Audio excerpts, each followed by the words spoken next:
الرحمن الرحیم۔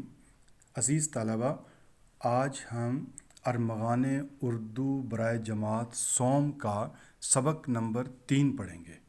آپ کو یہ چیز جاننی چاہیے کہ اس ہم 2 حصوں میں پڑھیں گے، یعنی پہلا حصہ ہوگا سبق کی پڑھائی اور اس کے مشکل مقامات اور الفاظ کی سمجھ بوجھ، اور اس کے بعد دوسرا حصہ الگ سے ایک سبق کی شکل میں ہوگا جس میں ہم اس کی مشق پہ بات چیت کریں گے اور اس کا حل ہم آپ کو بتائیں گے۔ تو آئیے ہم اس سبق کا آغاز کرتے ہیں پہلے حصے کا، جس میں ہم سبق کو لفظ بلفظ پڑھیں گے اور اس کے مشکل مقامات اور الفاظ کو سمجھیں گے۔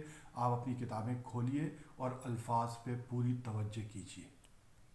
کلاس 3 کی اردو کا تیسرا سبق ہے نیکی کی خوشبو، جو کتاب کے صفحہ نمبر 14 پہ موجود ہے۔ 10 سال کا ہی تھا کہ اس کے ماں باپ فوت ہو گئے۔ اب اس کے خاندان میں کوئی نہ تھا جو اس کی مدد کرے اور اس سے پیار کرے۔ جمال الدین نامی اس کے دور کے ایک رشتہ دار نے اپنی بیوی سے مشورہ کیا کہ ساجد کم سن ہے۔ کم سن کا مطلب ہوتا ہے عمر، اور کم سن کا مطلب ہوتا ہے کم عمر، جس کی عمر تھوڑی ہو۔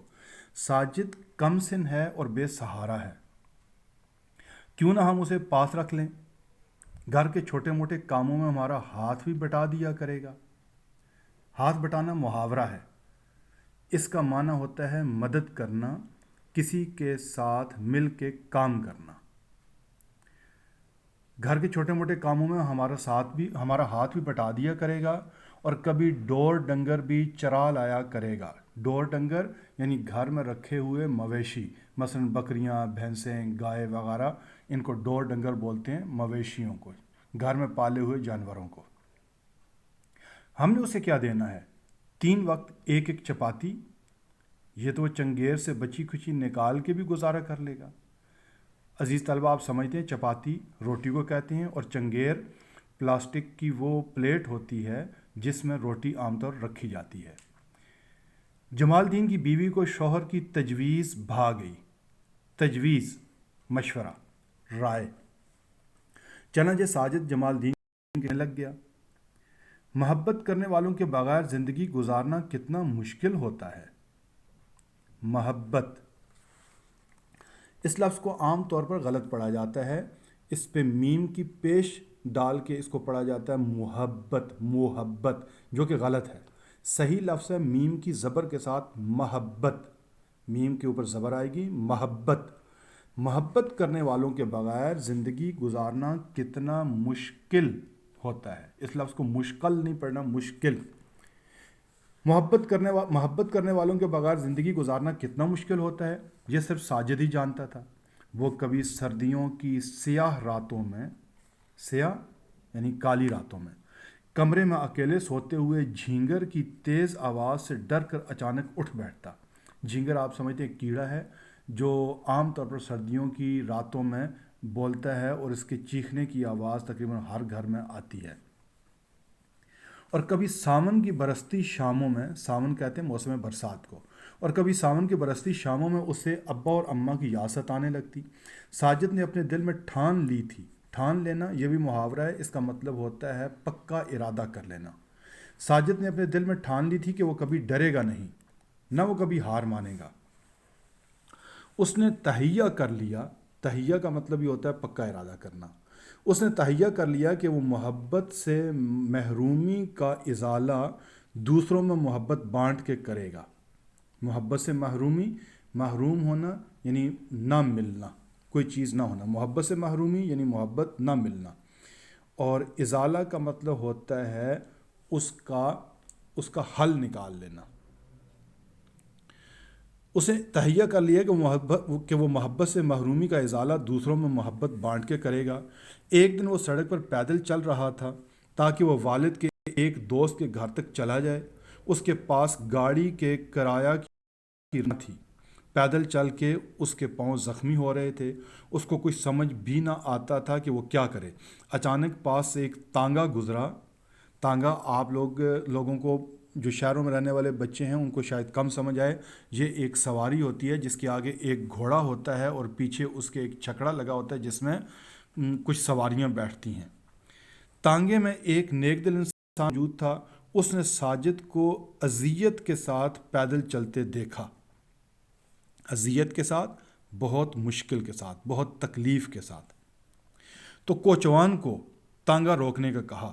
کوچوان تانگا چلانے والے کو کہتے ہیں، جس طرح گاڑی چلانے والے کو ڈرائیور کہتے ہیں، کشتی چلانے والے کو ملاح کہتے ہیں، ہوائی جہاز چلانے والے کو کپتان یا کیپٹن کہتے ہیں، جنگی جہاز چلانے والے کو پائلٹ کہتے ہیں، اس طرح تانگا چلانے والے کو کوچوان کہتے ہیں۔ کوچوان کو تانگا روکنے کا کہا اور ساجد کو اپنے ساتھ تانگے میں بٹھا لیا، وہ جدھر وہ جانا چاہتا تھا وہاں تک چھوڑ آیا۔ ساجد نے دل میں سوچا کہ تانگے والے کو کرایہ کون دے گا؟ ساجد کے دل کی بات نیک دل انسان نے جان لی اور کہا، تم فکر مت کرو، یہ لفظ فکر نہیں ہے، فکر، تم فکر مت کرو، کرایہ میں خود دوں گا۔ ساجد نے تانگے سے اتر کر نیک دل انسان کا شکریہ ادا کیا۔ بہت برسوں بعد، یعنی بہت سالوں کے بعد، جب ساجد پڑھ لکھ کر بڑا انسان بن گیا تو اس نے نئے ماڈل کی آرام دہ گاڑی 50 لاکھ میں خریدی اور اس پر سفر کا مزہ لینے کے لیے ایک کھلی خالی سڑک کی طرف آ گیا۔ اس نے دیکھا کہ ایک بوڑھا شخص ہاتھ میں لاٹھی لے کر چھڑی لے کر بڑی دقت کے ساتھ، یعنی بڑی مشکل کے ساتھ سڑک کے کنارے چل رہا ہے۔ اس کا سانس پھولا ہوا ہے اور اس کا جسم بھی کانپ رہا ہے۔ یہ لفظ جسم نہیں ہے، لفظ ہے جسم، اور اس کا جسم بھی کانپ رہا ہے۔ ساجد نے یکدم گاڑی روکی اور اس بوڑھے شخص کو گاڑی میں سوار کر لیا۔ بوڑھا شخص بولا، اے نیک دل لڑکے، تم دیکھ رہے ہو کہ میرے کپڑے گندے ہیں اور میرے جسم سے بو آ رہی ہے، مگر پھر بھی تم نے مجھے اپنی اچھی گاڑی میں کیوں سوار کر لیا؟ لڑکے نے جواب دیا، جب میں چھوٹا سا تھا اور میری جیب خالی تھی، تب خدا کے ایک نیک بندے نے مجھے اسی سڑک پہ اپنے ساتھ بٹھا کر میری منزل تک چھوڑا تھا۔ اب میں نے اپنے دل کے ساتھ یہ وعدہ کیا ہے کہ خدا کے اس احسان کا شکر، یہ لفظ شکر نہیں ہے، لفظ کیا ہے؟